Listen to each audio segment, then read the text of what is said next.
Good morning. I'd like to call the May 13th, 2021 Inspector General Committee meeting to order. And Madam Clerk, could you call the roll? Okay. State Attorney Ehrenberg, Chair Cruz, Here. Commissioner DeGraffenreich, here. Public Defender Howitt, Vice Chair Kreidel, Present. Commissioner Kugler, Here. Commissioner Romano. Thank you. Thank you, Madam Clerk. Do any of our commissioners have introductory comments? No. Okay, thank you very much. Item 4, approval of the Inspector General Committee meeting minutes of November 19th, 2020. I believe Commissioner DeGraffenreich, you have an update to the minutes? Yes, I'd ask, it has absent, but I'd ask that it be absent and excused. I had a hearing at 8:30, and as soon as it looked like I was running over, I did start emailing and texting to notify people that I was either going to be late or not able to make it. So I'd please ask if that could be reflected as an excused absence. Okay, with that modification, do I have a motion for approval? Motion to approve. Second. Motion by Commissioner Kugler, a second by Vice Chair Kreidel. All in favor? Aye. Aye. Okay. Item number 5, General Carey. It's been 6 long months, so we're looking forward to what you have to say.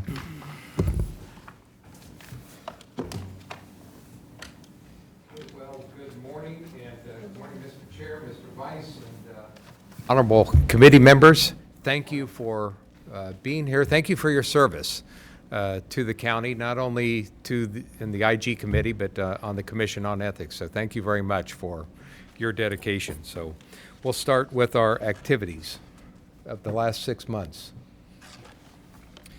And here's the outline of what we're going to be looking at.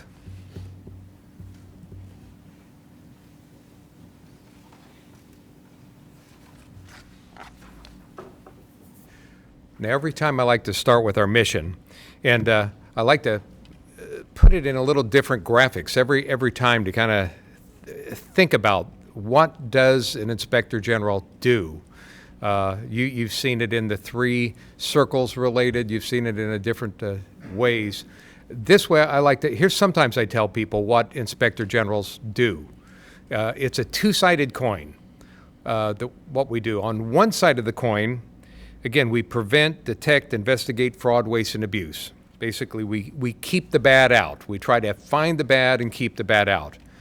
But on the other side of the coin, we promote economy, efficiency, and integrity in government. So on that side of the coin, we are promoting the good, working with good people, making government better. So that's kind of really, in essence, that's what IGs do. Keep out the bad, promote the good. Find the bad and promote the good in government. As an independent, that's the key to the Inspector Generals, that we're an independent oversight, because certainly management and all of our good folks, leaders in government, that's what they're doing too from the inside. But we're that outside independent oversight body that helps government function the best that we can. Now, to start out, highlights. We've got a lot of great things that's happened with some of our team. We've got good people, just high-quality folks in the IG. Anthony Bennett, right off the bat, who our previous on the Commission on Ethics investigator, our senior investigator supervisor, he was selected and is the new Deputy Inspector General for the Inspector General Office of Atlanta. He has family there, and they're just standing up an office of Inspector General in Atlanta. And again, because of his background, not only in the Commission on Ethics, in our office, in his extensive law enforcement background, he was a great choice. And so it's bittersweet that we lost Anthony, but good for him, and he'll do a great job in Atlanta. Calenthia Dillard, our Deputy IG and General Counsel, she's been selected, she is the chair of the Professional Ethics Committee for the Florida State Bar, the entire Florida State Bar, the chair of the Ethics Committee. So Calenthia, well-deserved, do a great job there. She was also recognized during this period in December by our local Palm Beach County Bar News. It featured in one of their articles, and the article was, "What Does a Lawyer Look Like?" And this profiled a number of our county attorneys, some of their background and obstacles that they've had to overcome in their lifetime to where they are. So she was profiled also in the local Bar News. As you know, I'm on the executive committee and the board for the National Association of Inspector Generals. Recently, they appointed me. I'm the new chair for the Professional Certification Board. General Kerry, if we could note that State Attorney Dave Ehrenberg has joined us. So, good morning. It's good to see you. So anyway, I'm the new chair of the Professional Development Board for the Association of Inspector Generals, and what that means, that's all of our certifications that the association grants goes through that professional board, and I'm also in charge of our institute, our IG Institute, that occurs once to twice a year. Usually the one time is in Jacksonville, Florida, and that's where we have all of our certification courses. We have a certification course for IGs, a certified auditor course, a certified investigator course, and a certified evaluator/inspector course. So all of these courses I now coordinate, work with the course managers that we set those up, and those grant the certifications for folks in our profession. Now, I didn't mention, I should have mentioned on this list here, another person who there's a special honor for it, Barbara Bellafiore, our executive assistant. I just want to highlight, Barbara has just done, she's been here just for over a year, doing great things in the office, and again, she's a point of contact, often sends information out, sets these things up, does so much. She does so much more than executive assistant. I mean, her title should be something other than that, everything. For example, she just prepared our budget for the coming year, which is usually that's done by a budgeteer, somebody who is specialty in that budget. So she prepared our budget for 2022. She does personnel, she does admin, she does logistics, she does supply, she does inventory, and so much more for the office, a one-person job, and she's just done a great job. So thank you, Barbara. We've had a number of people to receive certifications during this time themselves, extra certifications. Certified fraud examiner, you can see. We had Cynthia, DJ, Jennifer, Sean became certified fraud examiners, and we had Chanel Braithwaite, one of our auditors. She became a certified government auditing professional during this time. And again, we really promote certifications and extra training because, again, we've got a small shop, and in IG business, what we do, again, I've often heard the president of the Association of IGs, one of his sayings is always, IGs, we can be late, we can be controversial, there's a lot of things that we might not do exactly right, but one thing we have to do, we have to get it right. We have to be accurate. All of our reports, that's the bread and butter, the credibility of the IG is our reports, our products. When people come to the IG, they have to be right. And to do that, you got to hire great people, and you got to make sure they're trained and skilled in their profession. And so we invest the money and the time, and we've got good folks that we're real proud of what they do. Now we're going to get into our activities, and here's how we're going to work down the activities over the past 6 months. First of all, our COVID-related activities, which has been extensive, that we've been pivoted during this last year for providing oversight to all of the COVID-related funds and dollars that's coming into Palm Beach County. Now, originally there was $200 and some million that came. Now it's well over $400 million that has come to Palm Beach County, and the county is distributing out for aid of all different types of aids, things like food distribution, individual assistance, family housing assistance, local business grants, countywide testing efforts, non-congregate sheltering, broadband enhancements, child care assistance, a broadband that the county and the municipalities are trying to help so many people in need. Well, our job in that is providing that independent oversight that these funds are being dispersed the best they can quickly, but also that there's accountability in providing these funds. Here's a snapshot of kind of a summary of all the different activities that's come in over the 6 months. We've had 26 complaints or correspondences, calls for help that's come in the office. So you can see 16 preliminary inquiries and then 11 open investigations. And if you're doing the math and saying, well, that 16 and 11 is more than 26, a number of those preliminary inquiries and investigations were self-initiated. From we went out, we did reviews of businesses. We have a great data analytics expert. Hillary Bojan is here, right here, our head of audits. So we're doing data analytics. So a number of these are self-initiated from red flags that we found in the system and from some of our on-site reviews. And then a number of them came from the county, working very closely with the county, particularly with the Department of Housing and Economic Sustainability and Community Service. So when they see red flags in their application process, they'll refer a number of things over to us also. You can see the referrals to other agencies, and also we've conducted 9 reviews and evaluations that some of those are major, some of them are smaller that did not come to the level of producing a report. And so we'll go into some of the details on these. Before you change the slide, Yes. I just want to clarify something. What is the reporting period? Is this the 6 months? 6 months. Okay.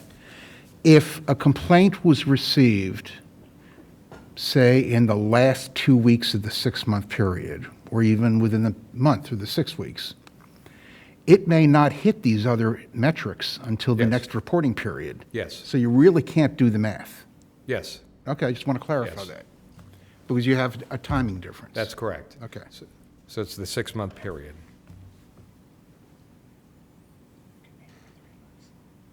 Intake and investigations.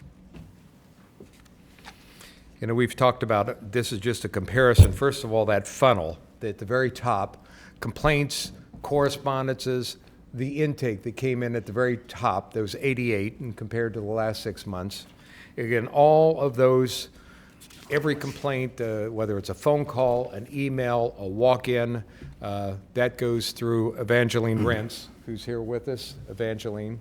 So again, she's our intake specialist. That is a specialist in that area. She's not only a trained investigator, but again, her career, not only here, but in former IG, is trained in how to take information in, do follow-on inquiries in that, and then try to determine where does that go.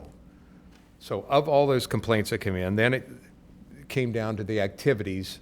You could see that came up in that 6-month period as it resulted in 10 investigations, 4 referrals over to our contract oversight division to look at things, 3 referrals to law enforcement or commission on ethics, a management inquiry, and a management referral. May I ask a question, please? Yes, ma'am. When I look at the previous 6 months and the current 6 months, are these 88 new complaints, or are these the remaining from the 111, and then you have 88 remaining in this period? That's an excellent question. There are 88 new complaints. So this is information that just happened and initiated or ongoing during this period. So it's a comparison of what the income from last time as it is to this time. Thank you. And just also for information, the difference between a management inquiry and a management referral, that a management inquiry is something that, a complaint that we get in, it is to the level that a number of things we'll investigate ourselves, but there are sometimes that this may be to a level that it's serious enough, we want to send it down to management. So we basically delegate it down to management to take a look at that situation. And then we ask them to provide their information back, their investigation, their inquiry back. And if it meets, if we understand that they took appropriate action, or they show that there really was not anything to this and show us the evidence why, then we are satisfied and we close it out. Sometimes they refer it back to us and we say, no, we need to look into this further, and it may result in an investigation. So a management inquiry, again, is basically an investigation inquiry delegated down to management. A management referral, as opposed to the inquiry, are things we just refer down to management for their action, appropriate action, but they don't have to respond back to us. And I use the example of sometimes we get a complaint of somebody at the window, the reception window, who was rude. A complaint of, hey, the person I went to the window, or they answered the phone and they were rude to me on the phone. Well, that's something management needs to know about, and we refer it to them, but for their appropriate action to do whatever they feel that they should do with that.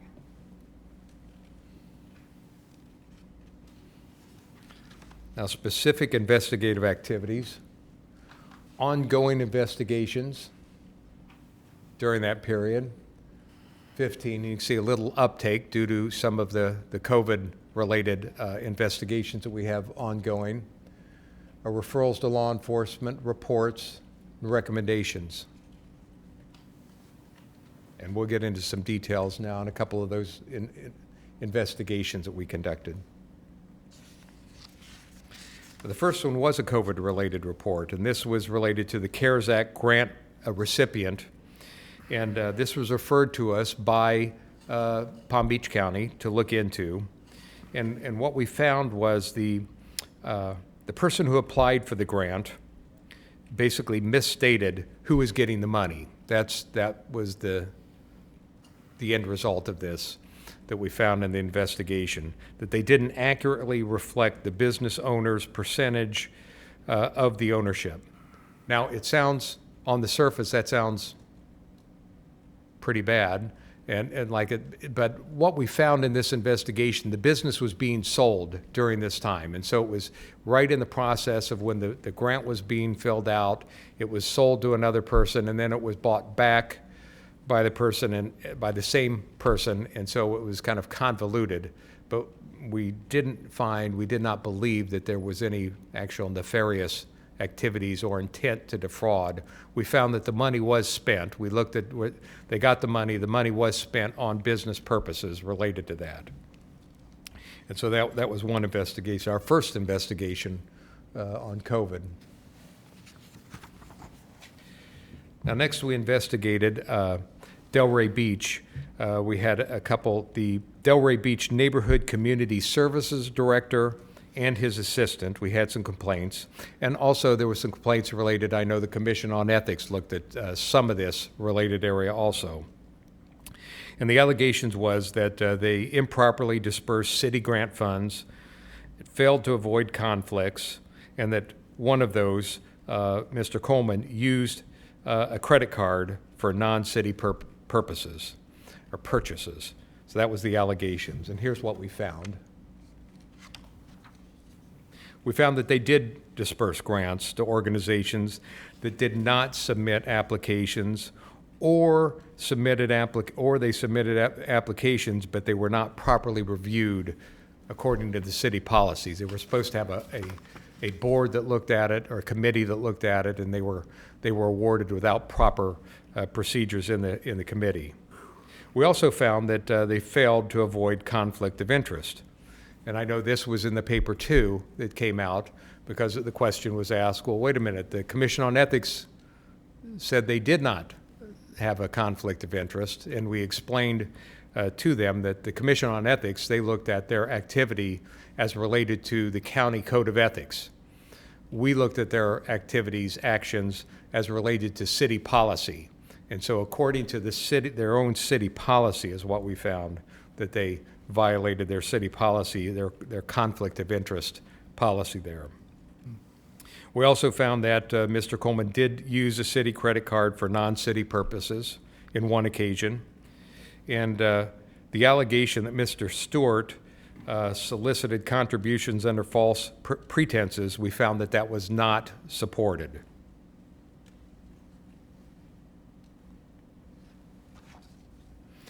Now, the next investigation, again, this was not an investigation, but the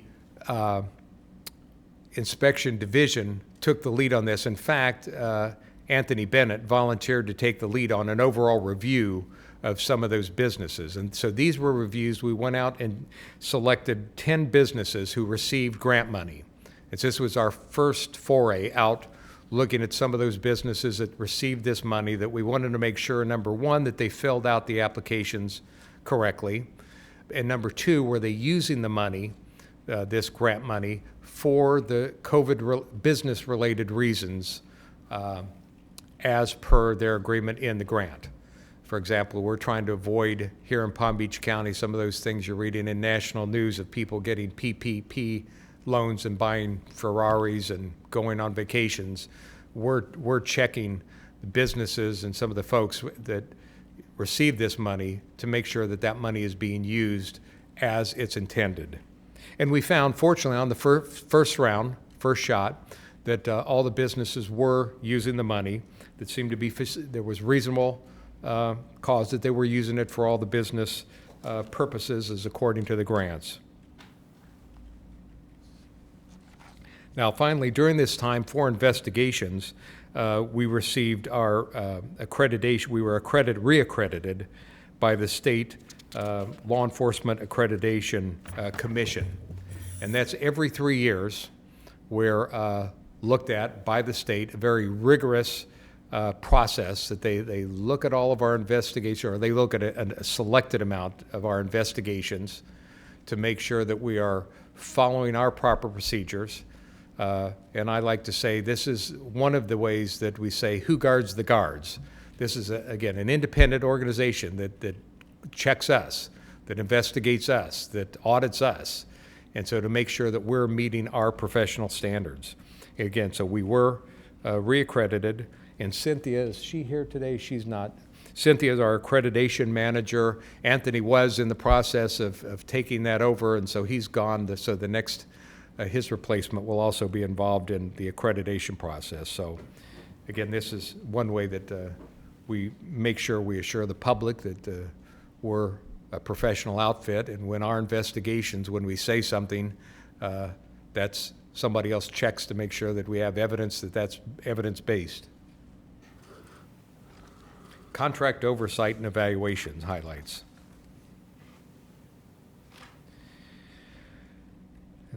These are the highlights of what they're doing now. We're a little bit down, just activities ongoing. We're down to 50% strength in that. We recently, last time, we had our head of contract oversight retire. And so we had our head retire and went home to Ohio to have a good life back in her home. And we also had another person, contract oversight, left and went over to be currently the Palm Beach County School Board Inspector General. So we're currently functioning at half staff right now. Tony Montero is doing a great job heading up the division, and Tiffany Thomas is with us here. I told her any hard questions, since you're here, Tiffany, you're going to be on board there. So they're doing a great job for running this a two-person office at the present. Here's some of the things that we're providing oversight for. They provide oversight of all the selection committees, or a great number of all the selection committees, the procurement process in the county, the municipalities. And so they attend meetings, they follow the process, they look at the paperwork and monitoring and advice to make sure that we're doing our procurement properly in Palm Beach County. Again, a lot of that is the preventative role that the IG does. It's preventative, being there, and it's also making good government better, providing insight, independent insight, and their approach on how our procurement processes are going. one of the reviews they did, and Tiffany headed this up. This was a review we did of the county's Department of Housing and Economic Sustainability. We did that of the process of their Restart Business Grant Program applications, basically the CARES Act money that was coming in. And so we looked at the county in and of itself at the top level. How's the county doing on dispersing this money? Are they doing things according to the guidelines that they were giving, their own county policy? Are they functioning and administering this money and this process in the right way? And we found that they were. We looked at 199 business grants that they were doing. We just gave them a few considerations to recoup some money. There was just some minor money that they gave to folks a little over than what was rated. But overall, the program was good, running well, and so we could give the county some assurance that their program management was going well. The contract oversight did they did the next round. This was the second round. The first round was those 10 businesses we looked at. Well, now we went and looked at more. We went and looked at 32 businesses. And again, we wanted to make sure that the grants were filled out properly, that the applications and the money was being spent. Now we learned from the first round and did even better because, again, we used some even more detailed data analytics this time. And again, Hillary helped us on that, finding more businesses where there might be some more red flags that would pop up to do our looks at those businesses. Again, we found 27 of them were doing good, was using that money the way they should, filled it out. 5 we found in that whole process, we referred those over to the investigation division. And they're looking at those right now, either in a preliminary inquiry or investigations at this point. About businesses, these 32 businesses, was around $600,000 of grant money that we looked at. General, the 32 businesses that were selected, auditors would call it a sample. What's the population? How many businesses could that sample be pulled from? Well, what was the percentage of the overall? Yes. It was a minute. An immaterial number. Yes, an immaterial number, frankly, because there are just so many businesses. I don't know, do you know, Hillary or Stu, how many? I mean, there are hundreds of businesses, thousands of businesses So in was the county. this was random selection? No, this was a scientific, this was through our data analytics of looking at ones that may have certain red flags that would cause us to look at these. So this was not a random sample. This was more of a targeted, let me see, I should describe that as a targeted sample through some potential red flags. Was the algorithm developed internally, or did you acquire it from an external source? Internally, right? Yes. Okay, Yeah. thank you. And you can see, Hillary did pretty good. So we found some out of that that had some problems that inquired or demanded further inquiry. And we'll be looking at more in the future. Now an update just on Tony Montero. He's our one penny sales tax expert who follows that, and he put out a report still following that. We're still monitoring where all that money is going there. Again, millions of dollars as that's coming in and going out to the different cities, the county, where the money's going. We're monitoring some of the projects, the procurement process, and looking at some of those projects. In the future, this next 6 months, we're going to start a audit on we're looking at some of the major construction projects coming out of the one penny sales tax. And we're going to do a joint audit contract oversight project on one of those big programs, because they've been going now long enough that they're really building some things that we can look into it. So Tony's been following that and keeping an eye out on where all that money's going and how it's being spent. Again, here are some of the things in specifics what we're doing. Again, monitoring it, We're tracking where that's going in the budgets and expenditures, reviewing the applicable agendas, laws and regulations, observing the surtax oversight committees. We go to some of those, and then we report our results. So that's the process that we're doing and monitoring that whole process.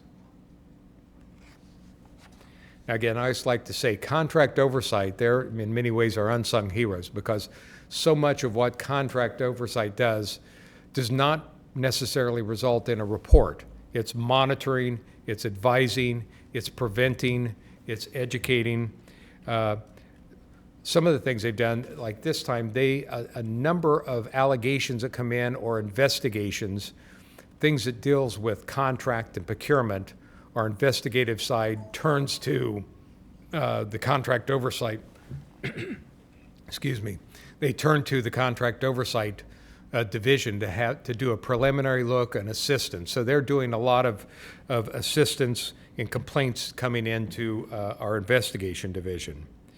They provide education on and sample materials on construction requirements to a number of people, on solicitation evaluations. They assist on sometimes questions and conflicts about cone of silence issues. So they're experts in this, and they help folks with questions that they may have during the process on the cone of silence during the process. Now let's go to our audits.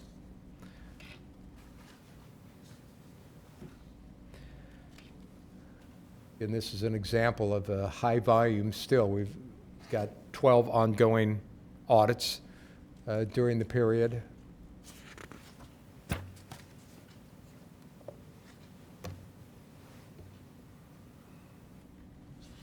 Now, here are the reports that were put out during this time. The first one is on Belglade. This was a travel audit that we did. That was again, to make sure that they were compliant with the travel regulations.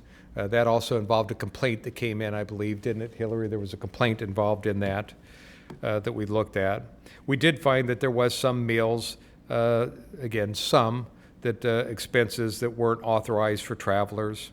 We found that sometimes the travel costs did not comply with the written guidelines, were unnecessary, or they lacked sufficient documentation, lacked some controls that they needed and written guidance. And so we made some recommendations that one could recoup some of that money that was spent outside of the guidelines, and also made some recommendations to tighten up their internal controls and written policies. I have a quick question. Going back to the audit activities, what do you attribute that reduction from almost 1.3 million to a little bit over 200,000 for question Yes. costs and potential cost savings? Yes, that's an excellent question about, why did Right.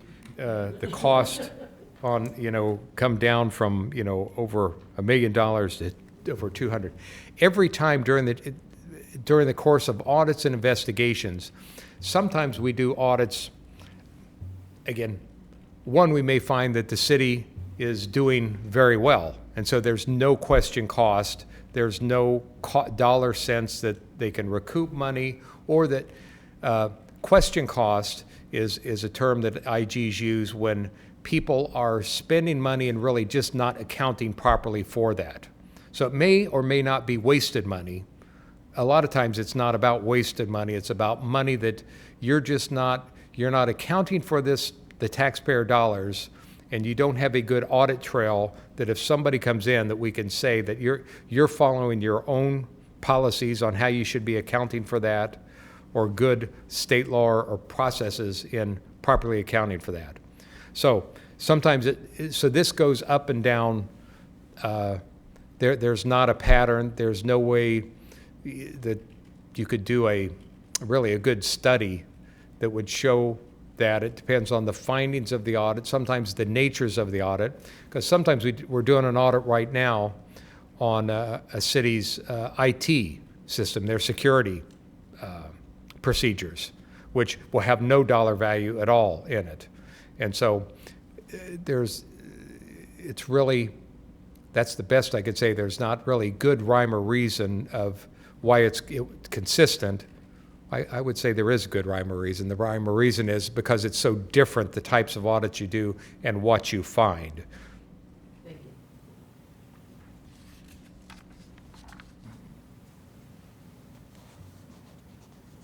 you. Okay, we talked about that. Oh, this one is the manatee. We've did a series of manatee grant audits, starting last year, over a year ago, with West Palm Beach, because they had some real significant problems in West Palm Beach about how they accounted for their dollars in manatee grants. And this program, basically, it's the cities get money administered through the county to give policemen overtime, additional pay to go out on the water to enforce manatee safety rules, to make sure that people are not going in unrestricted areas with their boats or going too fast in their boats. And so police from some of the municipalities get this money through the county. And so we're wanting to make sure that that money is being accounted for properly.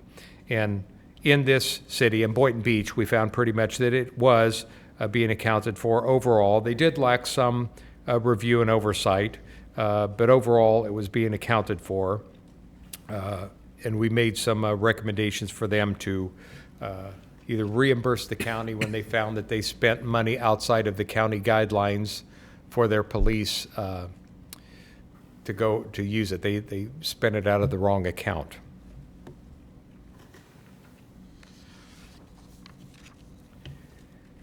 Now this was the next one here, we had a revenue audit on the town of South Beach. I think this is really unique, and I'd like to talk about this. We had our auditor, Jennifer Timms, did this, led this effort.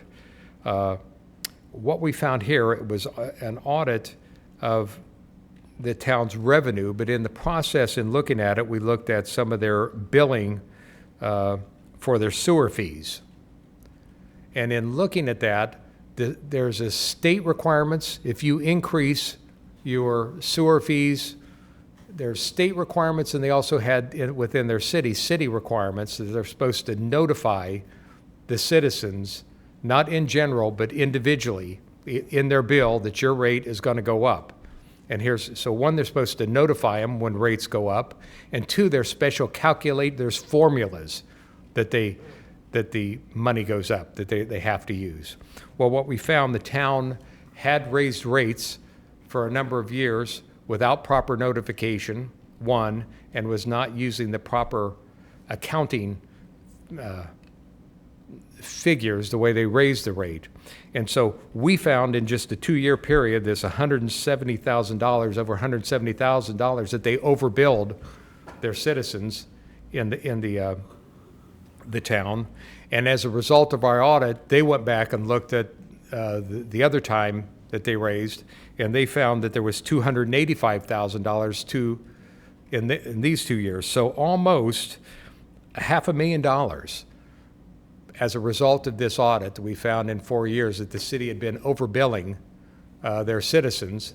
And so good news to the citizens in this sense, that the citizens now, that money is going to be recouped, given back to the citizens in their bills in the future.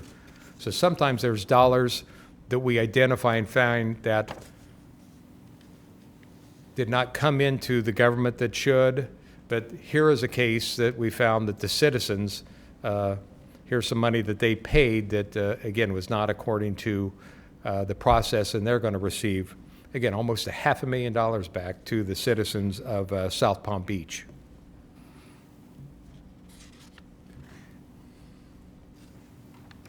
Now, I always like to point out, since our reporting period, new reporting period is April. You're going to see these next month, but these were, I always like to point out if there's any reports that were significant in the news that just to highlight those for you. A couple significant reports. The first one was, this was in the paper, had been in the paper for years, Delray Water, the situation there. And the State Department of Health had done reports down there. They had done their own internal reviews. Well, our piece of that pie was the Department of Health. They found the city was not reporting properly, that people had become sick, they believed, from water, or reports of sickness from water, from cross-contamination. So they worked with us, and we worked with the Department of Health. What our piece of this pie was to find specifically, not just the city at large, who specifically knew what, when, and what did they do about it if they had reporting requirements. So that was our value add to this whole situation. And what we did find that certain city staff were aware of at least one report of sickness that was possibly caused by the drinking water at the time the city falsely reported to the Department of Health that in their report specifically it says no reports of sickness from the water. But here's what we found, that it stopped at the water and sewer manager, the operations manager. So they had reports that came up to the water and sewer manager, and the evidence trail stopped there. We did not find evidence that anybody above that operational manager, the director of utilities, on up to the elected officials. So evidence did not lead there. So I say sometimes IG investigations, it's as important what we find sometimes as what we don't find.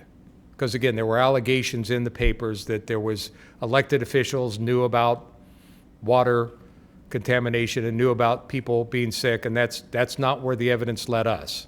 The evidence led us to one person. It did not lead us to senior city officials, elected or unelected, that had knowledge of that case.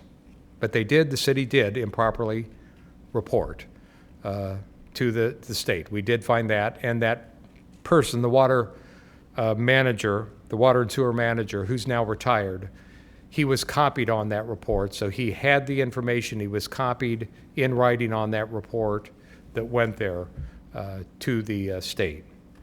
So that kind of, I think, put that to rest for the city. And we had two great investigators did work on this, DJ Lormestoy and Gene Areola, who are not here today, but they did the work on that.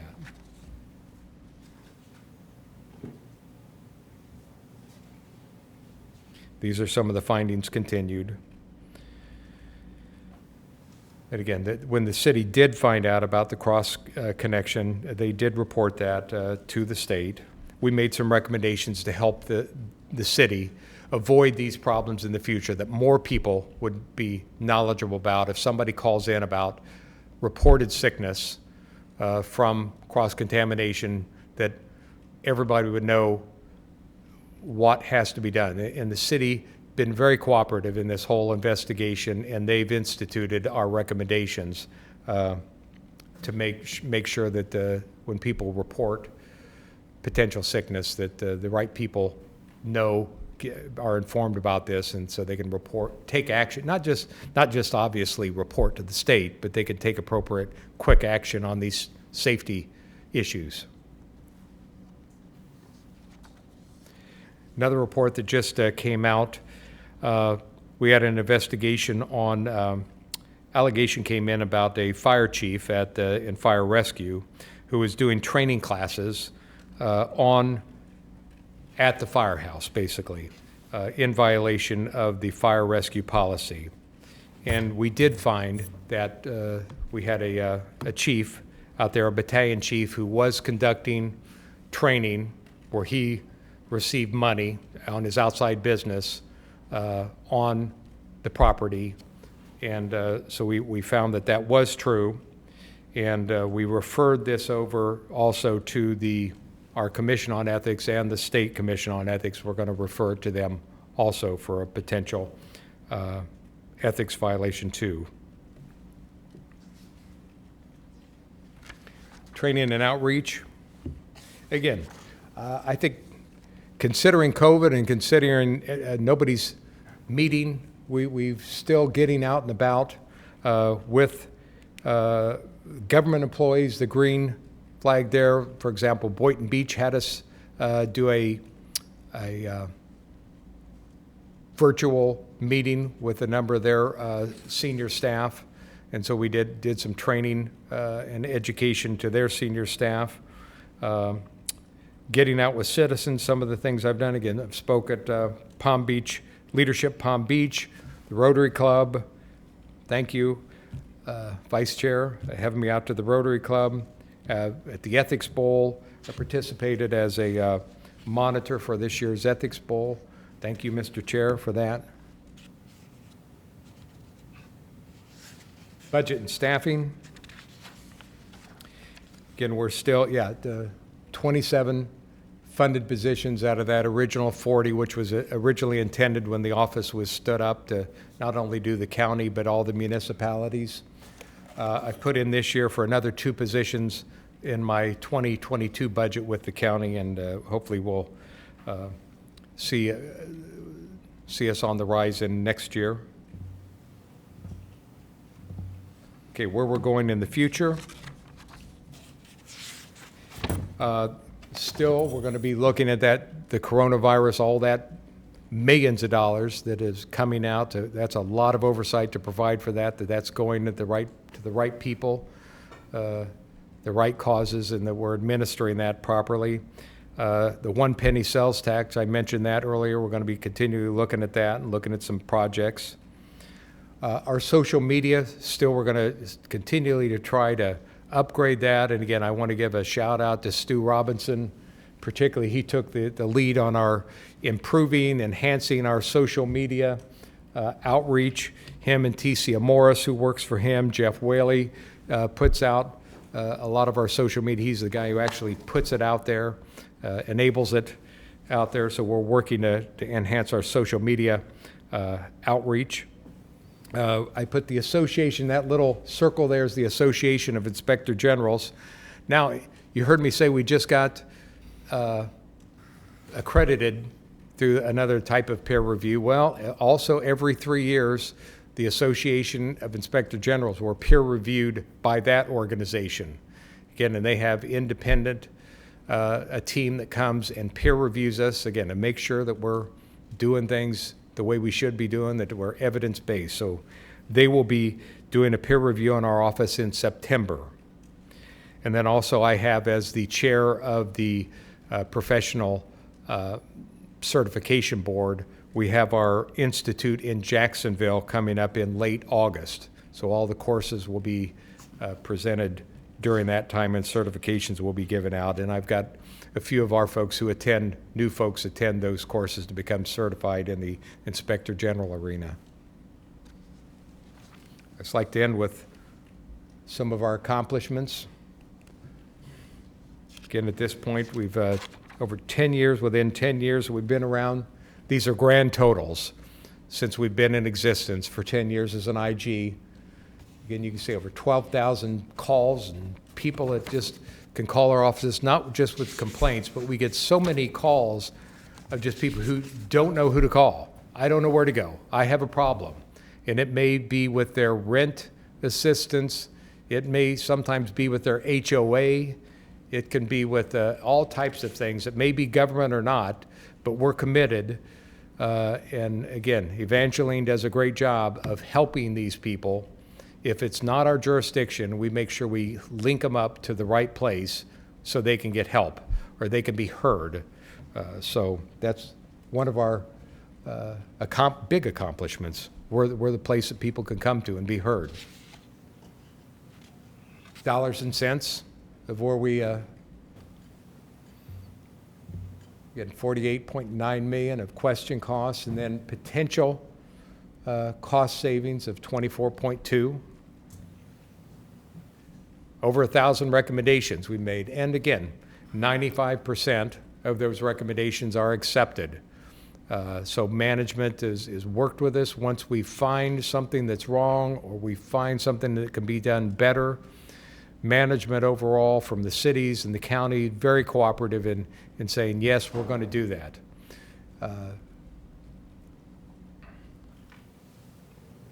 Referrals, arrests, and prosecutions, 19. 186 referrals to law enforcement or other commission on ethics. And again, those are not only just through our investigations or audits that we do, but the majority of those come through, we're the office that will make a referral over to another, they don't know, again, they don't know who to call, but they call us up and we say, okay, that's clearly a valid complaint, that something needs to be done about it, but that's maybe either the county commission on ethics, the state commission on ethics, referrals to them, or to law enforcement. We get a number of things that are criminal in nature, by nature, right off the bat, that, okay, this is important, this needs to go to a law enforcement agency. That might not ever go to them without our hotline number being so visible and out there. That concludes my update. Are there any questions? Thank you, General Carey. Any of our commissioners have any specific comments? A fantastic job. Thank you. Absolutely fantastic. And a great to team. all your staff that are here. Thank you. Congratulations. Okay. Are there Okay. any members of the public here? Mr. Radcliffe, do you have anything you'd like to say? No, sir. Thank you. Thank you. All right. I'd like to move on to item 6. And General Carey, don't sit down. New business. I need a sense from my fellow commissioners here regarding our independent inspector general. We have 39 municipalities, the Children's Services Council and the Solid Waste Authority, all under our independent IG. Two big organizations we don't have are the school district, Palm Beach County, and the healthcare district. Both of those organizations have to determine themselves whether they would like to be covered under our 10-year-old IG office. And from my perspective, the bedrock of good government is independent oversight. That sort of goes hard to even go beyond saying why you would not want independent oversight when you're spending other people's money. A few months ago, several individuals, several school board members contacted me, and in light of the things that have gone on with the Broward County School District and the corruption that is continuing down there, I appeared at a February 3rd, 2021 school district meeting when their internal inspector general disclosure policy was being discussed, and I spoke for about 3 minutes under public comment about the importance of having independent outside oversight, and talked about how good John Carey and our independent IG is, and the voters 10 years ago set up an independent commission on ethics and an independent inspector general to make sure we didn't get into the bad situations again that we had been in just before. I wrote a point of view article for the Palm Beach Post about 3 weeks after I appeared at the school board, talking about why it was really important to have outside oversight, and that inside oversight, in lieu of outside oversight, is not, in my opinion, the way you need to go these days in government. And this sort of culminated in an investigative report that CBS 12 and Matt Lincoln did regarding this issue about whether we should have inside or outside oversight, specifically of the school district, and it was on Channel 12 all day, and now it's yesterday, and now it's online. Ultimately, it's a school district decision on whether they would like to have our IG oversee them. However, I just wanted to bring this out and have just some brief discussion with the IG committee and see what you think about that approach. Mr. Ehrenberg. Well, I saw your post on Instagram, well done, I liked it on that issue. Okay. I think it's an important issue, but no, it'd be interesting to hear what you had to say, but I think it's great that you raised the issue, because it's something that needs to be discussed. So Right. And praise thank you you. for that. Thank you. that's, I want to be part of it. I just, Okay. Thank you. Any other commissioners? Do you see how great a job our IG does? And I don't think anyone could do anything better than that. So the only comment I would have is, I agree with you. I think that it's an important discussion to have. I think that our independent IG would be an asset to the school board and the health department, or the healthcare district. The question would be, how does that affect the office of the Inspector General, and does the office of the Inspector General have the resources to be able to add those two agencies under their purview? General Carey. Yes, under our interlocal agreements, we usually, when we make those, again, we have one right now with the Solid Waste Authority and Children's Services Council. They provide, there's dollars that comes back into the county that pays for those extra resources. So anytime we would make any type of interlocal agreement with another outside organization, we would have to have the funds to provide that oversight. And And the CSC and the solid waste yes, do reimburse you, They do correct? reimburse us, Right. yes. Okay. Thank you. Vice Chair Crydell? I'm just curious, the school board has its own IG, correct? They do. Are you suggesting that that IG is underperforming? No, I believe my basic point is that you cannot oversee yourself.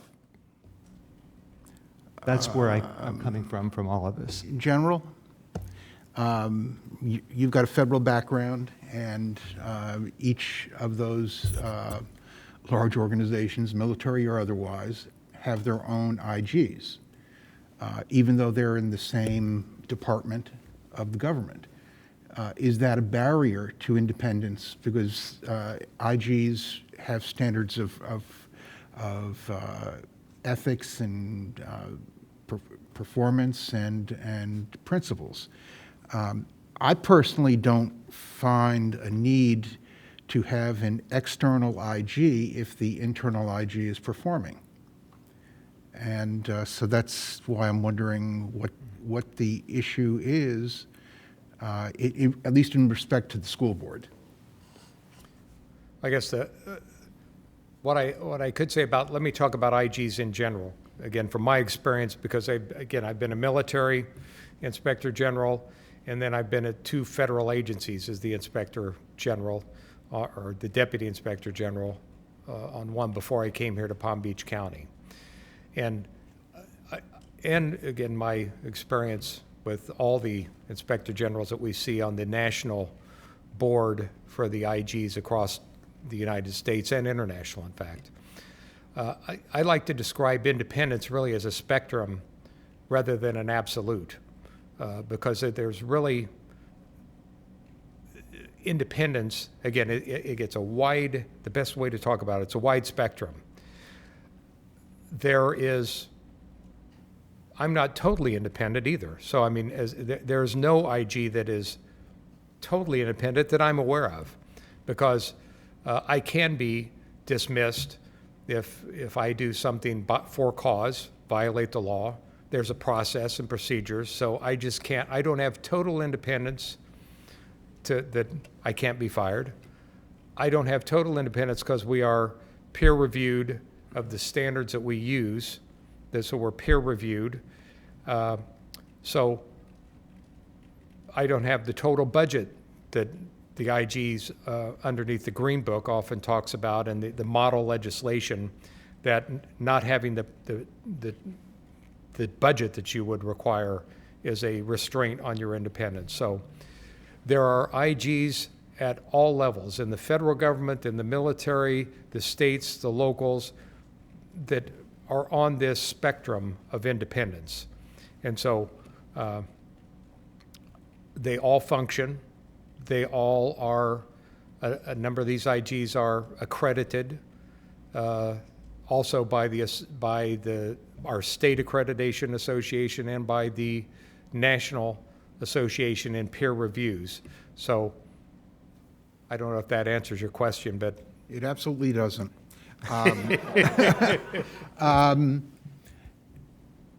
Is there a built-in irreconcilable lack of independence if an IG is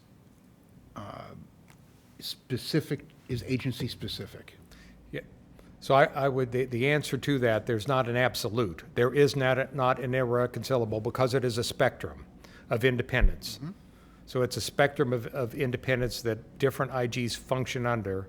I would prefer not to get into opining myself on Palm Beach County, the school districts, IG, or any other IG. Now, my businesses and my first loyalty and duties are to the citizens of Palm Beach County and the county government, the 39 municipalities, and the 2 special districts that I oversee. I have offered, we've at one time, this office had a interlocal agreement with the healthcare district, which they cut off. At one time, this county, again, they came to, the school district did come to me, and we had some discussions over a year ago when their IG was leaving, and I offered them the same model that that Miami-Dade IG has with the Miami-Dade School District. So it was the same model that I told them that, okay, here's what we could do if we did an interlocal, that we would do your investigations and your procurement contract oversight, but would recommend and your audit department revert back to an internal auditor, because they do a lot of unique, small, many of them audits of all the schools. And so, and that's the same model, again, that Miami-Dade works under. So I offered, I'll do this portion of it. And again, it involves some money to do that. And they said they wanted an IG to do all of it. So, and I did not advocate. I provided that this is what we would do, that the service that we could do for the school board. And I thought we could do a very good job, obviously. But they made their decision, and I'll trust them to make the decision and let the committee to make any other opinions on. Right. I guess one of the reasons I brought this up is that I have been contacted by staff at the school district, which caused me to start this entire thing. And I guess you mentioned, General Carey, we're your oversight here, the committee. You're right. You're independent up till we say something may be going wrong. The school districts in Southeast Florida have had a checkered history. Miami-Dade finally got under control with the public trust organization. Broward County had internal oversight, and we have seen it's been a mess in the school district there since 2005 when I was here. Anyway, just a series of things. Now, I don't want to draw the lines right up to our school district, but how do we know? How do we know? We only know what they tell us.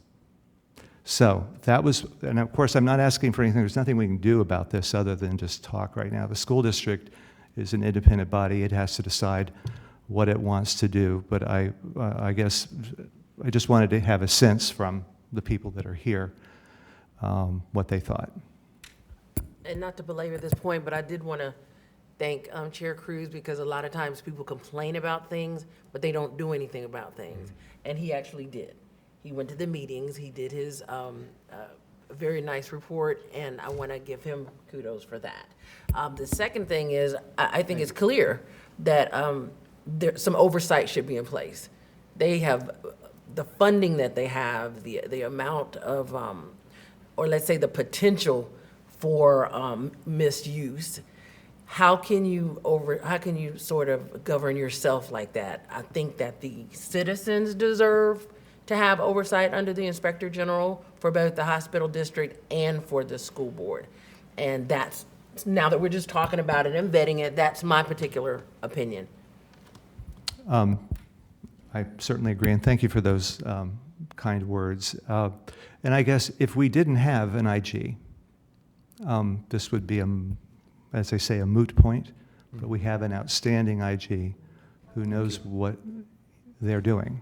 And so I'm going to just continue to talk publicly about this if it comes up, and again, and perhaps the school district over time will end up changing their mind, which they can do at any time, and they certainly can reach out, and you'll be happy to do what they're able to pay for. I guess that's correct, you're nodding. Okay, any other comment on that? Okay, well, thank you. Any other comments at all? Just kudos again for this great report. Thank you very much. Thank you, General Very well Perry, done. and we are adjourned. Yes, we are.